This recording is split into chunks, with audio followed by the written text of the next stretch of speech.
Hello and welcome to a Talmud Israeli production. Today we'll discuss the highlights of this week's Daf Yomi study, Masechet Shabbat, Dapim Nun Aleph through Nun Zayin, 51 through 57. Nun Aleph. We find a story involving Rav Nachman and his servant Daru. Rav Nachman asked his servant to bring him water heated up by a non-Jew. When Rabbi Ami saw this, he was upset and criticized Rav Nachman. In truth, Rav Nachman was correct in his behavior. The law of Bishul Akum, of not eating food cooked by a Gentile, has a built-in leniency, that if that food is Ne'achal Kamot Shehu Chai, could be eaten cooked but could also be eaten raw, then the law of Bishul Akum does not apply. And since water can be had cooked or it can be had lukewarm, room temperature, then it's okay to have water cooked by a non-Jew. If so, why was Rabbi Ami so upset at Rav Nachman? The Gemara explains, Hu Savar Adam Chashuv Shaini, that Rabbi Ami held an important rabbinic personality ought to hold himself to a higher standard and not take advantage of built-in loopholes in the law, lest people who were observing that individual's behavior then think that further leniencies are allowed when in fact they are not. Daf Nun Bet. Mishnah tells us that an animal that's wearing a collar, and the collar needs to be immersed in the mikveh to raise it up from its impurity, can be immersed even while still physically on the animal. In other words, you take the animal wearing the collar and dunk it in the mikveh. The Gemara asks, how is that allowed? Isn't there a problem of chatzitza, an interposition between the water and the collar? Isn't it almost inevitable that certain parts of the collar's surface area will not get wet because it's flush against the animal? To this, the Gemara offers two responses.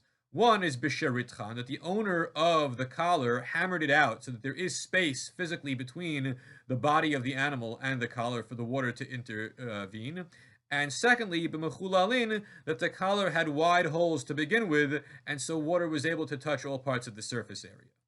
Nun Gimel, 53. We are told that a person who has blood congestion, Adam she'achazo dam, is allowed to be dunked in cold water on Shabbos in order to cool him down for medicinal purposes. The Gemara wonders why this is allowed, given that there is a rabbinic enactment, generally speaking, for non-life-threatening situations, not to take medical action. It's known as Gezerah Mishum Shechikat Sammanim, a decree lest you pound the spices for the production of medicines and be in violation of malacha. To which the Gemara responds, Adam nira kemekar, that a person who goes in cold water on Shabbos doesn't look like they're necessarily doing so for medicinal purposes. It might just look like they want to cool down. And since it's not obvious or Nun Dalet, 54. A story involving the cow belonging to Rabbi Elazar ben Azariah. It is forbidden, at least according to the sages, for a cow to go out in the public domain on Shabbos while wearing a strap tied between its horns, Ritzuah Shebein Karneha.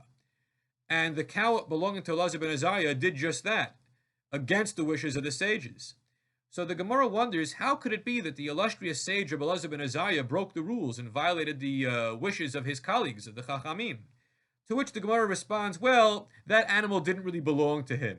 It belonged to his neighbor. But because he didn't protest her action with her concerning her cow, he was held responsible for it. That we have an obligation not only to abide by the rules in our own personal life, but also to vigorously protest if we see in our own surroundings when others are doing something contrary to Torah law. Nun Hey, 55.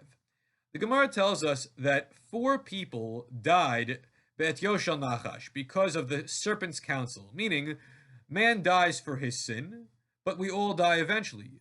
What happens if a person was completely righteous and never did anything wrong in their lifetime? Well, their death would only happen because of the general rule that man is mortal in response to the episode in Gan Eden, the Garden of Eden, involving the Nachash. Who are the 4 people who were perfect in their lifetimes and never did anything wrong, and had it not been for this episode involving the Nachash, they could have lived forever? They are Binyamin ben Yaakov, Benjamin the son of Jacob, Amram avi Moshe, Amram the father of Moses, Yishai avi David, Jesse the father of David, and Kilav ben David, Kilav the son of King David. Nun Vav. The Gemara tells us that all the members of the army, the soldiers in the army of King David, would write a provisional or conditional divorce for their wives before going out into combat. Why?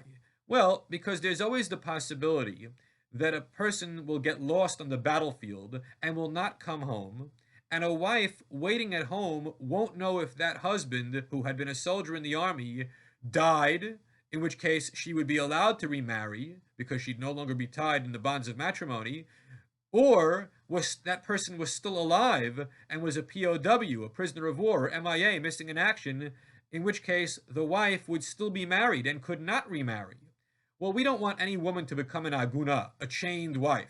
And so, to prevent a situation of uncertainty where a woman would be chained forever to a non existent marriage, the solution is to write a conditional divorce, saying that if I, a soldier, do not return by X date in the future, you, the wife, shall have been divorced from now.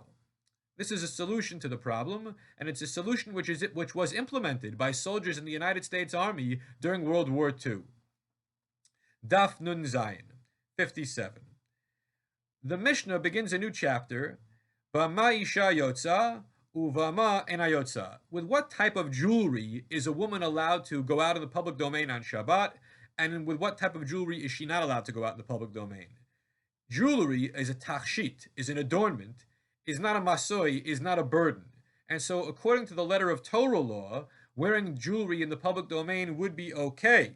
However, the problem is, we're concerned that a woman will take off the jewelry to show it to her friend, to her neighbor, and in the process be guilty of carrying that jewelry item 4 cubits in the public domain, Arba Amot B'Reshut Rabim.